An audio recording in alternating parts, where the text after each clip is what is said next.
રામ રાખે તેમ રહીએ. ગમે એવી પરિસ્થિતિ હોય, આવી પરિસ્થિતિ છે, મારા રામજીએ મને આ પરિસ્થિતિ આપી છે. સારી હોય તો ભગવાનની, મારા ઠાકરની કૃપા છે એટલા માટે જ.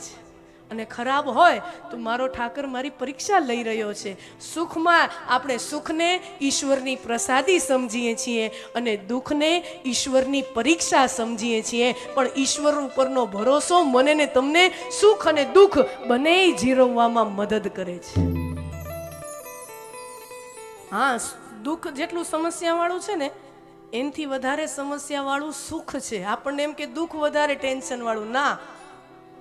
દુઃખમાં તો હજી સન્મના પડ્યા હોય ક્યાં ખૂણામાં રોતા રોતા. હા, દુઃખ પડે ને બહુ, એ તો મારા બિચારો છનો મનો પડ્યો હોય ખૂણામાં. દુઃખ કરતા સુખ વધારે મુસીબત વાળું છે.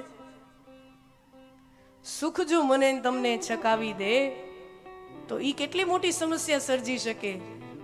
પણ હું ને તમે રામ કથા પીને, કૃષ્ણ કથા પીને, ભાગવત કથા પીને હું ને તમે સૌ મોટા થયા છીએ. આપણે સુખને ઈશ્વરની પ્રસાદી સમજીએ છીએ અને દુઃખને ઈશ્વરની પરીક્ષા સમજીએ છીએ.